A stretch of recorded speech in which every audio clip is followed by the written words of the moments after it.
Olá, acho que eu vim desabafar um pouquinho com vocês, tudo bem? Hoje eu tomei um medicamento, depois que eu acordei para arrumar as crianças ali para a escola, e esse medicamento me deu um bode. Passei a tarde toda dormindo. Não pensa, eu tô aqui fazendo já a janta. Vim conversar um pouquinho. Eu não falo com ninguém mesmo. Vou falar aqui para vocês. Vamos falar sobre o que hoje? Eu acho que vocês querem saber um pouco da minha vida? Eu acho que tá aí. Eu acho que vocês precisam saber quem sou eu. Assim, vocês vão compreender um pouco desse peso e dessa carga que eu carrego todos os dias. Então, vamos lá? Meu nome é Priscila. Eu tenho 39 anos.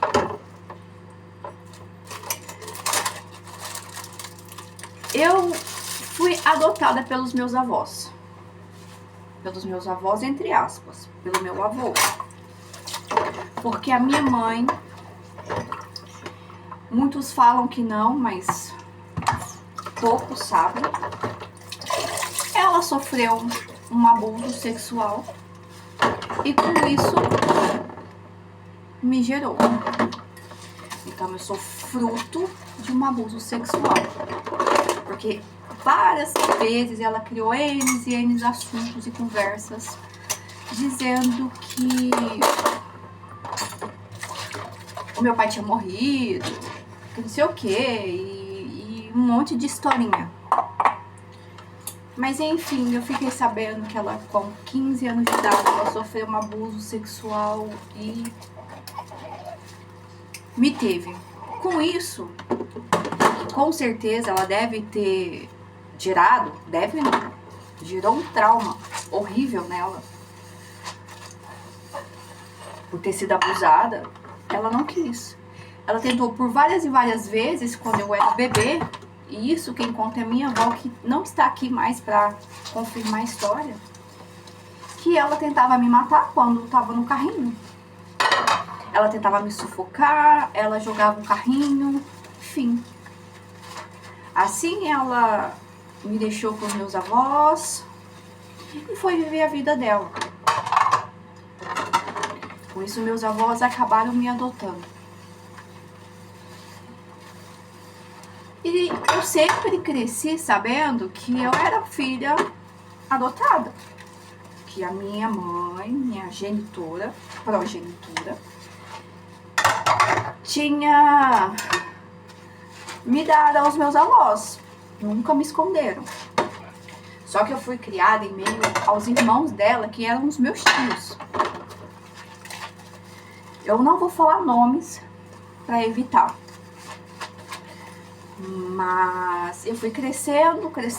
A minha avó, eu não tive quase nenhuma convivência com ela. Quando eu fiz 5 anos de idade, ela separou do meu avô, que é o meu pai, e foi embora. Foi embora de casa. E os filhos ficaram tudo na guarda dele. Alguns eram menores, outros tinha necessidade especial. Eu não sei o porquê e também não é importante para mim. O que ela fez ou deixou de fazer é problema dela.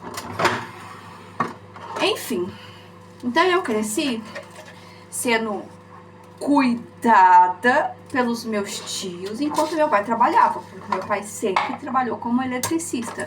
Então ele sempre estava em movimento, ele nunca ficava em casa. E com isso, eu apanhava muito. Eu tinha uma tia que se tornou irmã no documento e fazia coisas comigo que eram horríveis. Ela me batia, ela me machucava. Eles falavam pra mim que eu era filha de uma pessoa que tinha alguma doença sexualmente transmissível, que nem ela me quis. E eu fui crescendo em meio a isso.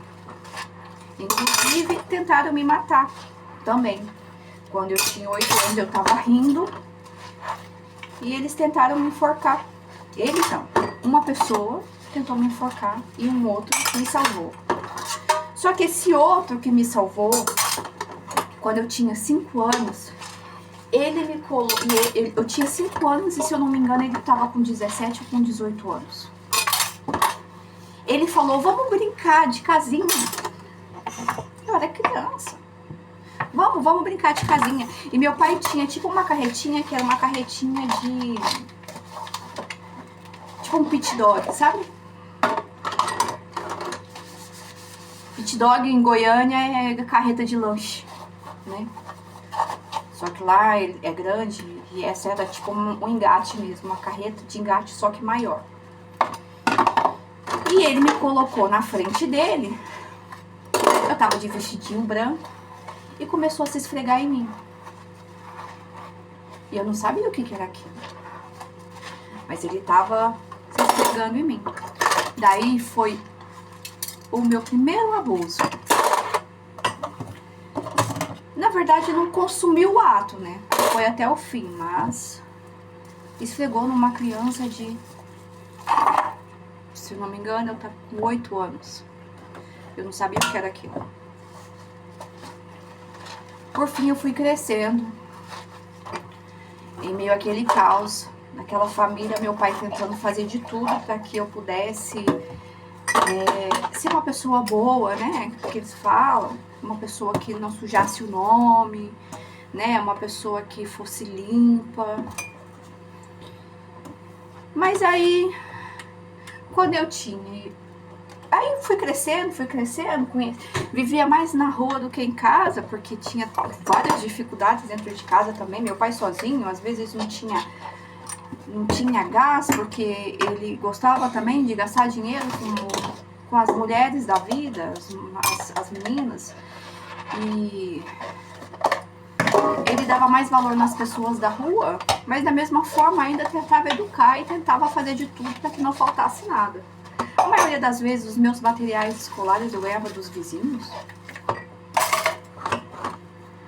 Eu tinha mais atenção das pessoas que moravam ao meu redor, que mesmo assim ainda me julgava, porque como a família era problemática, uma irmã vivia, foi moradora de rua, parece que fez algumas coisas quando tinha 15 anos, acho que furtou alguma coisa da matéria, porque meu pai era daquela época que se você tem um amigo rico e eu sou pobre, por exemplo, então eu pego o meu filho, você vai apadrinhar o meu filho, porque você tem condições financeiras, e aí você apadrinha o meu filho e ele vai trabalhar de escravo pra você, porque meu pai sempre pensou assim.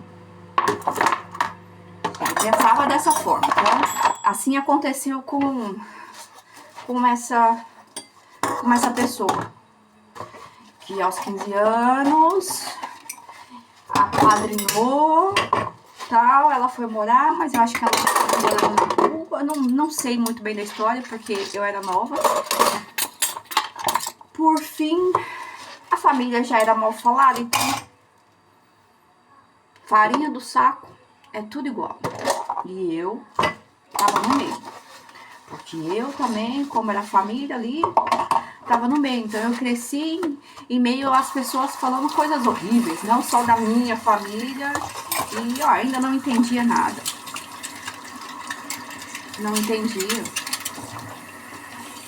E eu vou voltar no próximo vídeo.